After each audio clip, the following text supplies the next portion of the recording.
We're going to come in from this side here. Canyon Lumber is out on that peninsula of land right here. We're going to come up here. And we're not going to talk about the enormous GN Delta Yard facility, which I mentioned. They had plans to build their own track down to here where it connected with their sea line, but they didn't. They came up on the NP, and the Milwaukee itself originally had a track, and then they kept this part of their track here, and all three railroads used it for switching, storing cars coming out of Mill B, because Mill B was so huge. And then in earlier years, gone by the 50s, was the Ferry Baker Mill, and they kept one of its spurs to store empty cars on.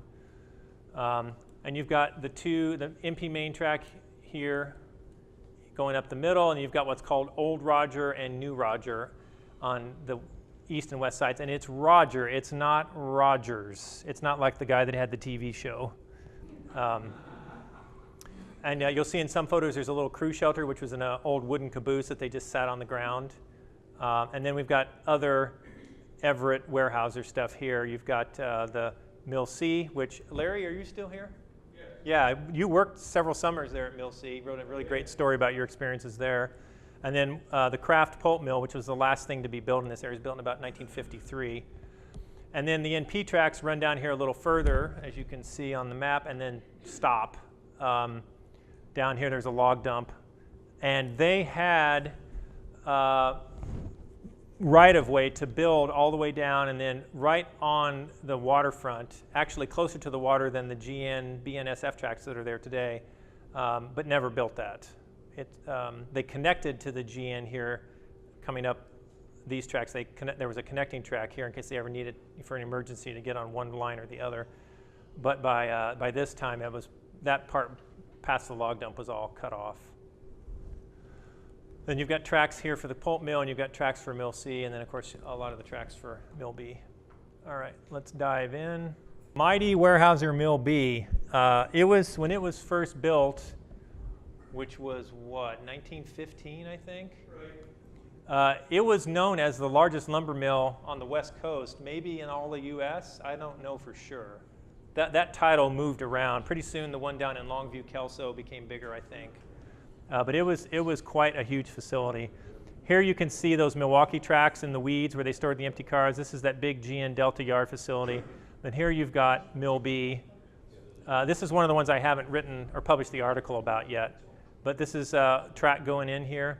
This building it's unbelievably large. They could put 30 cars in there end to end. It was really, really big. And then you've got more tracks going over here. You've got the mill part of the things here along the river. And we'll see a photo where you can see them pulling logs out of the river up a conveyor into the mill. This is the storage area where they loaded all the cars and everything. And those of you who bought Presto logs back in the day, that building's down in here roughly. And then you've got the house, which was the office. We'll see that in another photo. That's been relocated to the waterfront, right? So now we're looking at it kind of more straight down.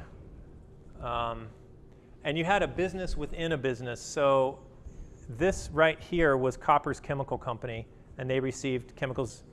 And then you see all these tracks here. I think we'll see some better views. But this was this really interesting 30-inch gauge railroad that Weyerhaeuser had to run between Mill B and Mill C, because they had so many kinds of lumber and things to move around. They had their own railroad. You can see it, I think, better. This is kind of looking at it from the riverside now. They had to do that because Mill C didn't have a dry kiln. Right, that's right, you told me that. The only place to get their lumber dried was to send it over. Right. Yeah, so you can see here, you can see a lot of the 30-inch gauge tracks. I don't know how many miles, I heard a figure once, I forget how many, but miles and miles of that track in here. You can see more of it here. And here's the Copper's Chemical Company there. This building was just enormous. And here you've got Highway 99 going out of town. And Weyerhaeuser had its own wooden trestle. You had to come down off the hill to get down into here. And then this is the Kraft Mill, and this is Mill C here. So this is now looking from the north side. You can see the house, which was the office. Which is at 18th Street today. Yes, thank you. Thank you. And I think it was either this building, or this building you bought Presto logs in. Do you remember, Larry? It was one of these, wasn't it? One of those two, I don't know for sure. Yeah. I don't know where the smoke room is behind the water tower. There? That's where you That's where you bought them. Plant itself is over close to right there. Okay. And as I said before, with a lot of these, there was all these overhead conveyors. And Weyerhaeuser didn't mess around. They did everything large size. So this conveyor here, which I'm assuming just big enough to move things like sawdust, I'm guessing, went all the way to Mill C and then onto the craft mill. So it was a big, lot of pipe.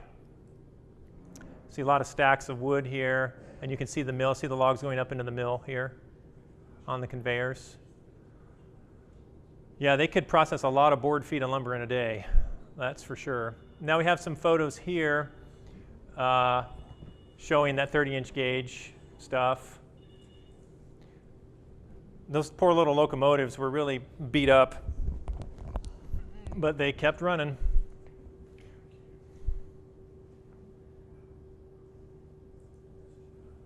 Little trolleys here, holding lumber. You can see tracks everywhere. This is one of the locomotives. That was a little small gauge, wasn't it? Yeah, 30-inch.